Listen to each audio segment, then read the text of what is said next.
tuition for everybody. In one respect, we're currently giving tuition, full tuition scholarships to some students that don't really need it. They come from families of means. This is not the 1859 model where every student is an immigrant with no money and no other way of getting an education. So in one respect, if we have to charge tuition, or we have more money, or we don't have enough money and we have to charge tuition, we can now use the money to give further aid to truly needy students. In other schools, there are students that get into Cooper, sometimes they can get not only full tuition scholarships, but they get better packages. They get free room and board, they get free books, they get free laptops, they get travel expenses. We can't match that in any way, shape, or form, and it's a problem. So, that would be the question. But it's... if it were to happen, well, it's certainly not going to be charged to any student that's currently here. And it's probably too late to start that for 2012 incoming class. I guess if it were to happen, it wouldn't start until 2013, if it had to start. But, I don't see it being able to start before that, if that has to come to pass. And what would be the top rate? Well, the current tuition is $38,500. I don't know if that will be the top rate. That's being investigated. But in all reality, if a student comes from a family of extreme means, why shouldn't they pay the full rate? I mean, but again, that's not my decision. We're looking for the outside experts to give us facts and comparables. Conversely, if tuition were instituted, how would the ability to afford it, quote unquote, be determined?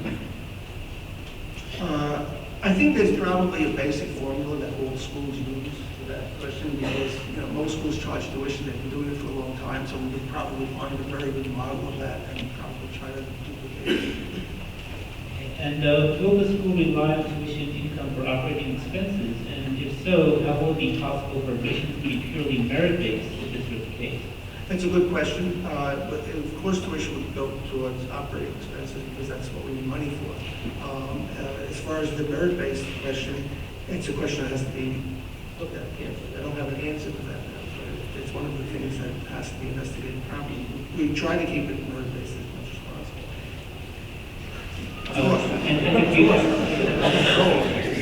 If you were at the Friday session, you would have heard very impassioned remarks from Dean of Admissions, Mr. Lipton, talking about how we would indeed make these more and merit-based in any event.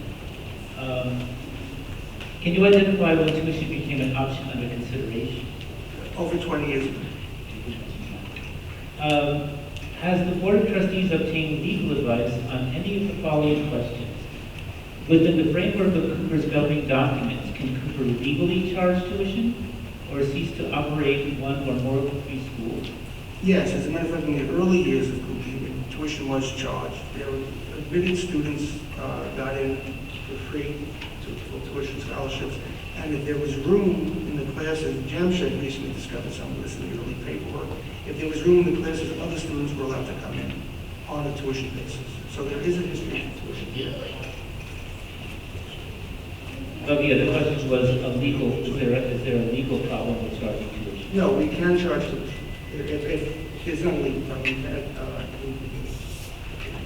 and because there's been talk about not operating one of the three schools or consolidating the schools, is there a legal problem with ceasing to operate one or more of the three schools? I don't think so, no. But closing any one of the three schools will not solve our problem.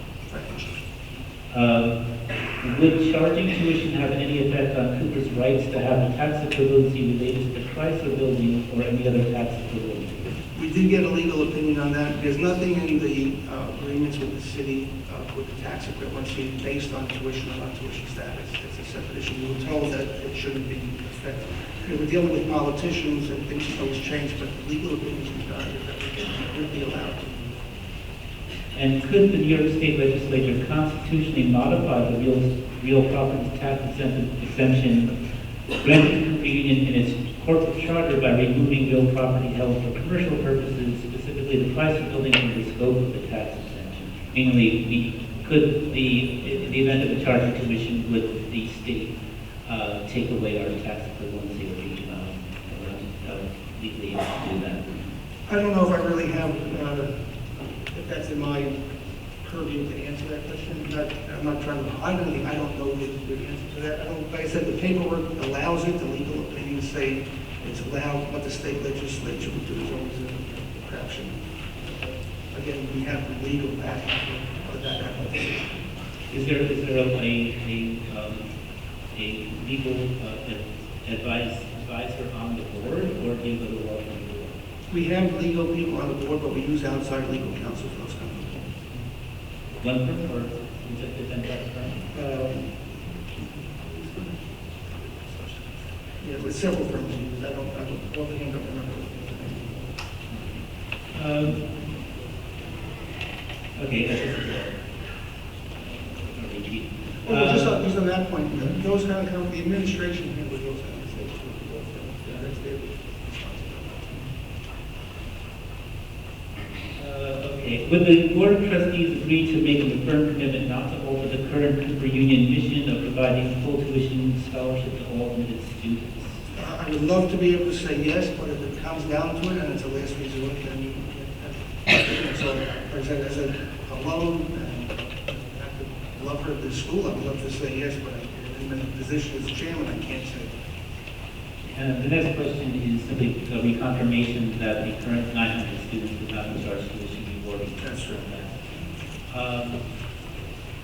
Do you believe that the notion of a bridge tuition is realistic? Do you believe that the institution will be able to cut itself off from revenue stream by providing a temporary tuition, like a divine bridge tuition? I think what they mean by that is only charge tuition for a few years. And if we reach a point of sustainability without tuition, then we'll eliminate tuition. I don't see why the board would object to that. If we find other sources of revenue, it would be wonderful to go back to tuition scholarship. So you do see that if tuition is imposed, there would be a movement to retract it whenever it's... If possible, come up with great patents that throw a lot of money. Or some other means. Yes. Okay, it's about 5 to 8. We have one more category, and then we'll have plenty of time for your questions. And this one is about savings and revenue, and this is broken down into subcategories. The first one is targets. Do you have a specific annual? Do you have specific annual targets for funds generated from research grants that could help reduce the benefit, say 1 million or 2 million? My target would be as much as possible. I wouldn't say put a dollar limit on it, because we say 2 million, we make 2 million.